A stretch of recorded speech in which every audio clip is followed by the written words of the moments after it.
Chris Vickery is a cyber good guy. He spends much of his free time hunting for exposed data. He does this to raise public awareness for the common good. What do you do? What's a security researcher do? Well, I find stuff that is publicly exposed with no username, no password, or anything being hosted on public IP addresses that's available to the entire world.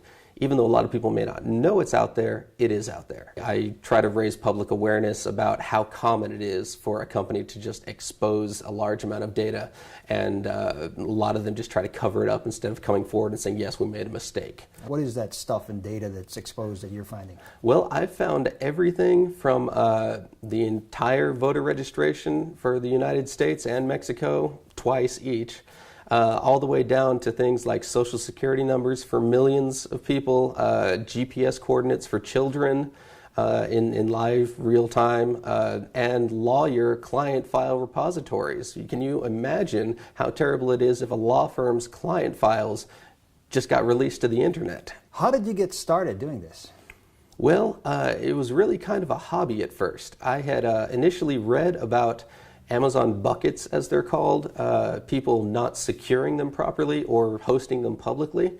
And with an Amazon bucket, it's basically a server space that you rent from Amazon. And I came across one that contained 1.5 million insurance records, basically social security numbers, names, health info, diagnoses, and as well as notes on how insurance companies were going to try to deny the claims through legal arguments and such. That was for a company called Sistema. They make database software for workers' comp databases and things like that. It affected the entire state of Kansas's workers' comp database, as well as about 500,000 people in California and Salt Lake County. So I went to the state of Kansas because I knew it was their data. And I figured if they are a quote-unquote victim in this situation, and I'm coming to them and saying, hey, I'm trying to help you out here, can you go talk to Sistema? That I would be less likely to be cast in a bad light. So what happened? What happened? Well, basically, the state of Kansas called me back very quickly with a room full of attorneys. And were very curious how I found it. And then one of the last things they said to me was, now, Chris, there's no reason anybody else has to know about this. And when somebody tells that to you, that's immediately when you need to start telling other people, because bad things are going to happen. But basically, when I left work that day, my phone rang, and it was the chief operating officer, I believe, of Sistema. The state of Kansas had given him my phone number.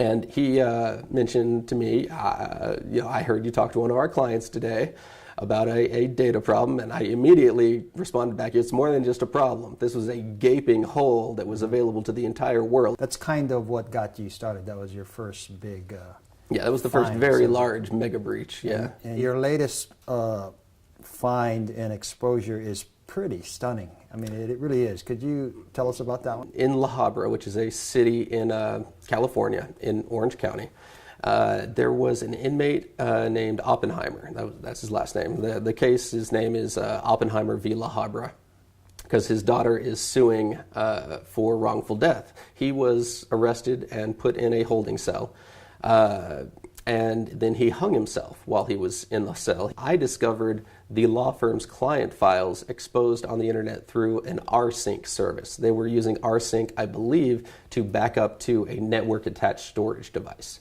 What is rsync? It just simply allows one file structure to copy identically to another file structure. So it's an easy way to go from a computer network to a backup device. It makes perfect sense that the law firm was using it. If they used a password, it would make perfect sense. They were not using any password, no username, no nothing protecting it.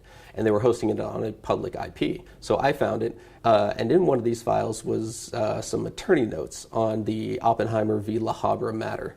The attorney notes had a timeline in which they noted that there were reflections in the plexiglass of people walking by while Oppenheimer was strangling to death. Now, if jail staff members walked by and didn't do anything to stop it, that is just about the very definition of deliberate indifference, which makes the jail liable for the death. And then I found the DA's report on the death, and the DA made no mention of these silhouettes or shadows or reflections passing by. as Oppenheimer strangled to death. And you were able to correlate and ascertain that the video was at the moment that Mr. Oppenheimer was strangling to death? Yes, that is what the video is of. It is not a great camera angle, but it is Mr. Oppenheimer dying in his cell, and you can see on 2 occasions the reflections in the plexiglass of what I can only assume are jail staff members walking by and doing nothing to stop the death from occurring. 2 separate? 2 separate times. One is about 6 minutes before they actually radio for help, and one is about 30 to 35 seconds before they radio for help. The one that's about 35 seconds before they radio for help actually walks from the right side of the screen towards the left side of the screen, stops, gets closer to the cell, kind of looks into it, backs up, and walks away. So it was obvious that something was going on inside that cell. Wow. So once you made this discovery, walk us through what you did in sequence. When I first had the files, I called the law firm and let them know that the incident occurred, and let them know that I was not trying to blackmail them, I was not extorting them, but it was an issue that had happened. And they, of course, wanted me to delete everything immediately and just let that be the end of it. I decided that it would be best to get a disinterested third party involved, and we decided that maybe I should call the California Bar and get their opinion on the situation. When I called the California Bar Association, the ethics hotline, they told me that there is nothing the law firm can do to take these files out of my possession. The law firm made a mistake. What happened next? Where does this thing stand now? Well, then I contacted a journalist friend of mine and told him that I had something that should probably be told.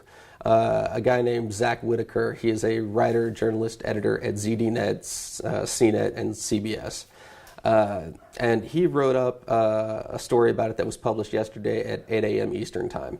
The news has spread a little bit. It got picked up by a couple of other outlets. I'm still hoping it gets more attention, because this is something that we need the DA to take another look at.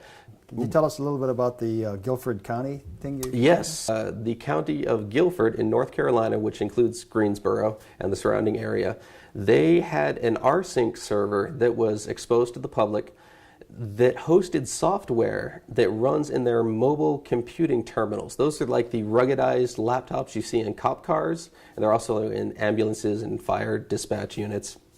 And I downloaded the software and I ran it in a virtual machine and realized this is the software that they use to dispatch cops with. Mm-hmm. And I also realized that it creates a scheduled task to check this rsync server once an hour for updates, which theoretically, I didn't actually do this, but theoretically I could have blanked out files, replaced them on the rsync server, and within an hour, all the emergency management service units of Guilford County would have downloaded and crashed, basically based off the files that I could have uploaded.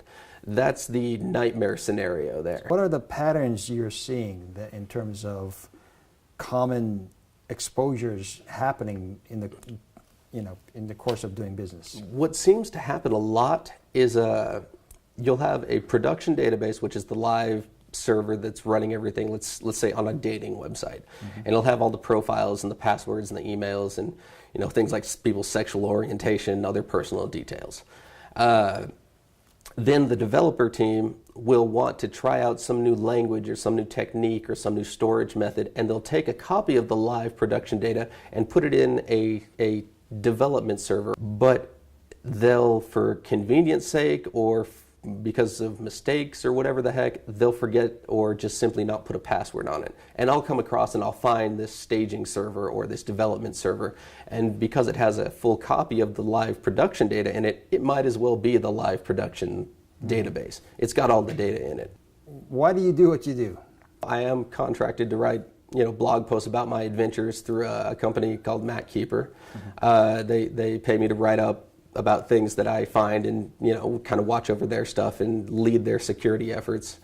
So that's an incentive now, but I would still be doing it even if I hadn't started up the MacKeeper Security Research Center with them, I would still be doing it just because it feels good to find, a million logins and know that, okay, I helped this company shut this down, and these million people aren't going to have to worry about their email address being stolen or their social security number getting out there or, something else bad happening to them. I can imagine my grandmother getting caught up in something like this, and if I can prevent something happening to somebody else's grandmother, it's a nice thing to do.